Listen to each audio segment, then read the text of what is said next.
Hello friends, welcome to my YouTube channel. तो friends, आज हम यूजीसी नेट इकाई 6 के अंतर्गत लगे पंडित गौरीदत्त जी का जीवन परिचय व उनकी रचनाओं के बारे में पढ़ेंगे। उसके पश्चात हम इनके द्वारा रचित देवरानी जेठानी की कहानी, इस कहानी में कौन कौन से पात्र लगे हुए हैं, उनके चरित्र चित्रण और इस नाटक का क्या उद्देश्य है, उसके बारे में पढ़ेंगे। तो फ्रेंड्स, सबसे पहले हम पंडित गौरीदत्त जी का जीवन परिचय के बारे में जान लेते हैं। इनका जन्म कब हुआ? 1836 ईस्वी, पंजाब के लुधियाना शहर में इनका जन्म हुआ। इनके दादा नाथू मिश्र एक तांत्रिक पंडित थे और इनके पिता सतलुज पुल के पास अंग्रेजों के द्वारा दरोगा नियुक्त किए गए थे। जब गौरीदत्त 5 वर्ष के थे तो तब इनके पिता ने वेदांती सन्यासी के ज्ञान दर्शन द्वारा संन्यास धारण कर इन्होंने गृह त्याग कर दिया था। किसने? पंडित गौरीदत्त जी के पिता ने। इनके 2 भाई बहन भी थे। पंडित गौरीदत्त जी की प्रारंभिक शिक्षा कहाँ से हुई? मेरठ से संस्कृत से शुरू हुई और इन्होंने आजीविका के लिए क्या क्या? फारसी की शिक्षा भी ग्रहण की। इसके अतिरिक्त इन्होंने क्या किया कि रुड़की के इंजीनियरिंग कॉलेज से इन्होंने बीजगणित, रेखागणित, ड्राइंग, शिल्प आदि की शिक्षा के साथ साथ इन्होंने अंग्रेजी की शिक्षा भी ग्रहण की। पंडित गौरीदत्त जी ने गौरीदत्त जी देवनागरी के प्रथम प्रचारक वो अनन्य भक्त थे।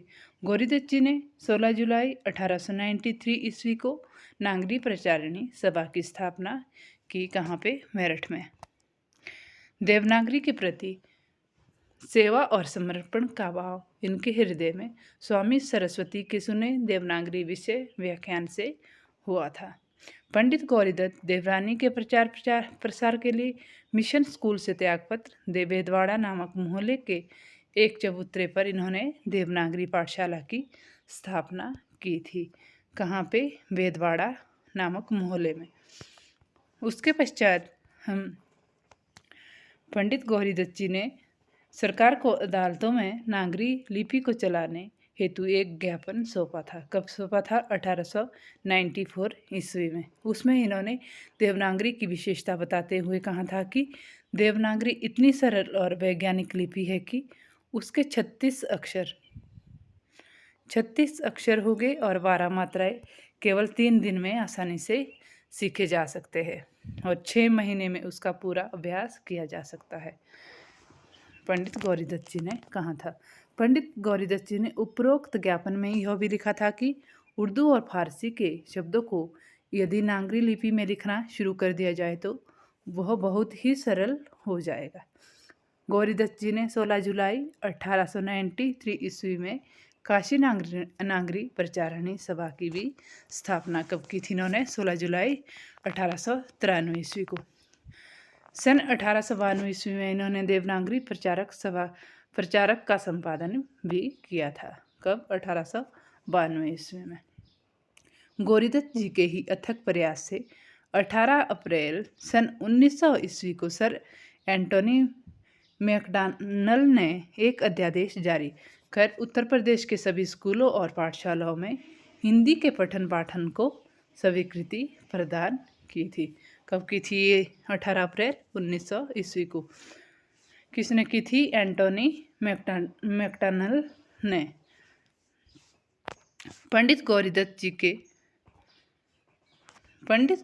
जी की देवनागरी के प्रति दीवानेपन की एक झलक इससे भी मिलती है कि उसने अपने अंग रखे पर जयनागरी शब्द लिखवाया था। कहाँ पे? अपने शरीर में। और अभिवादन के लिए समय जयनागरी ही कहाँ करते थे वो। पंडित जी ने 1 जून 1903 ईस्वी को लिखे अपने वसीयतनामा में अपनी सारी संपत्ति, मकान और सामान तक नागरी के प्रचार हेतु समर्पित कर दिए थे। कब? 1 जून 1903 ईस्वी को। देवनागरी देव का देवलोक गमन। क्या था ये? देवनागरी देव का देवलोक गमन 8 फरवरी सन 1906 ईस्वी को हुआ।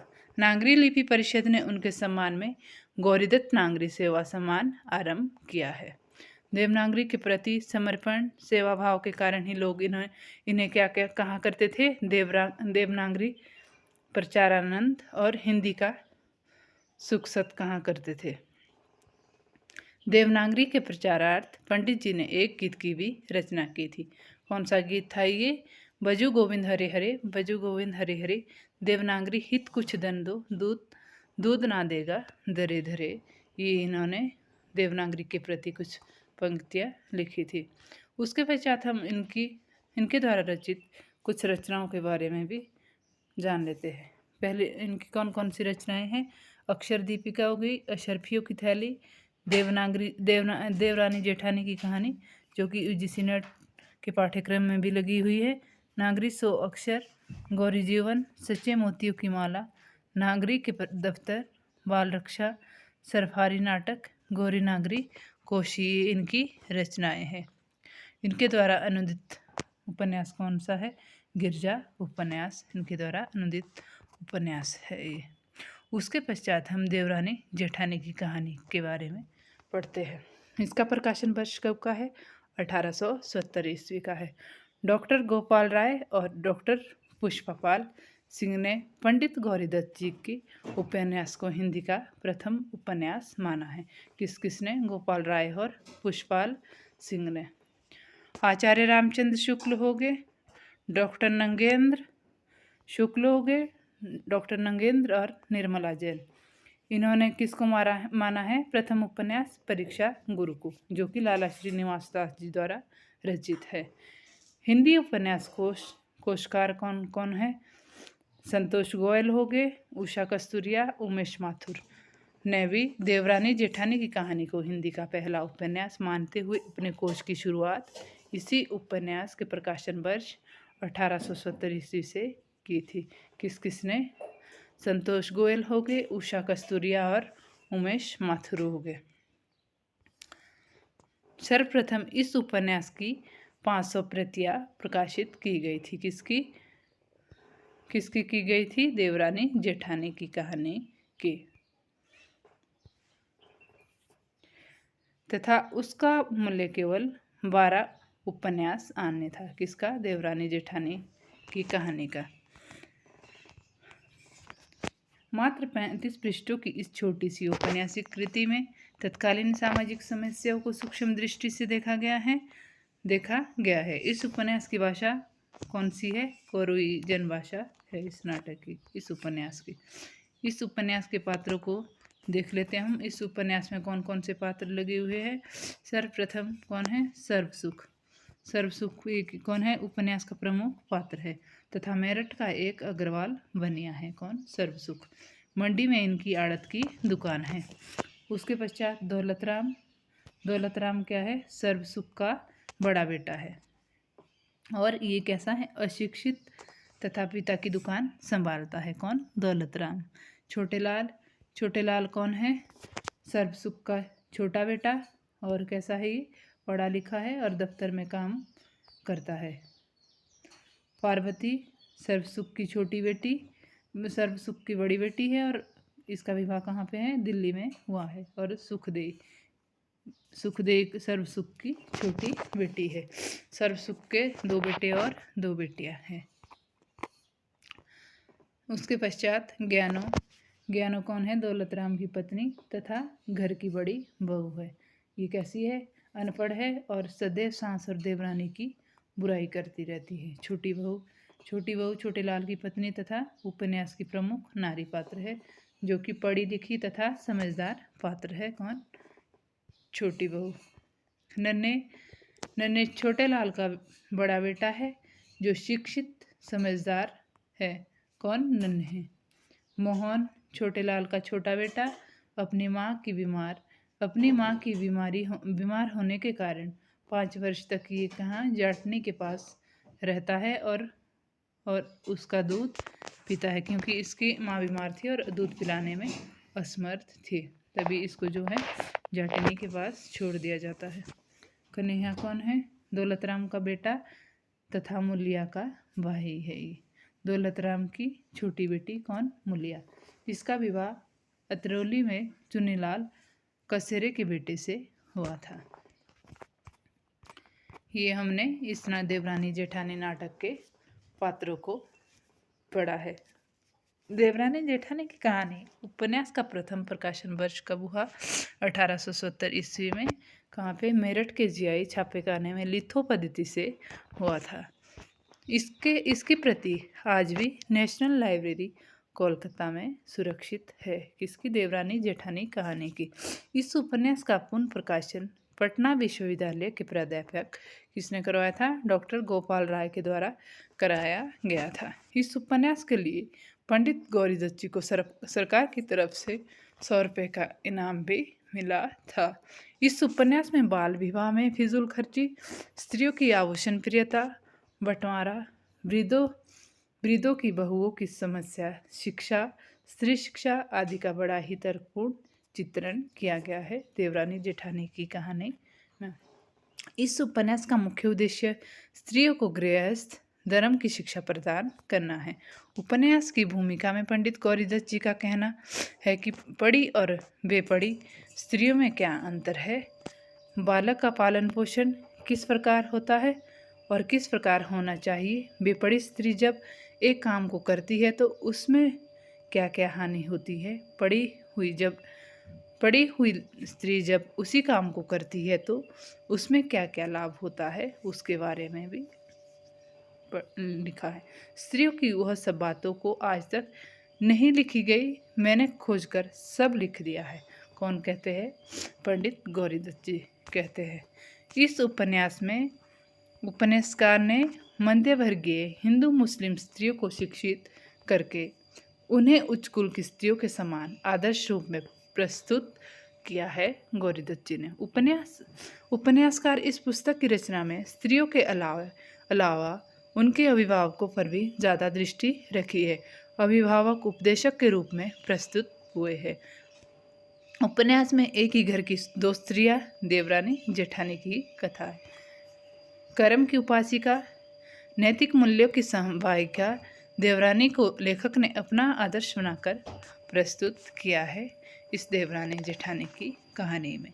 देवनागरी के माध्यम से समाज में प्रचलित अशिक्षा, अंधविश्वास और रूढ़ियों को दिखाने का भरसक प्रयास किया है पंडित गौरीदत्त जी ने। उपन्यास में सर्वसुख के माँ बाप हैजे की चपेट में आने से मर गए थे। सर्वसुख ने अपनी बड़ी लड़की पार्वती की शादी कहाँ करवाई थी? दिल्ली में, तथा छोटी की मंगनी बंशीधर कबाड़ी के यहाँ हापुड़ में तय करते हैं। सुखदेही गांव की मिश्रानी सिन्नांगरी पढ़ती है और सिलाई कटाई का भी काम सीखती है। दौलतराम अपने पिता के साथ दुकान पर बैठता है और छोटे लाल मदरसे में पढ़ता है। दौलतराम की पत्नी कौन है? ज्ञानू।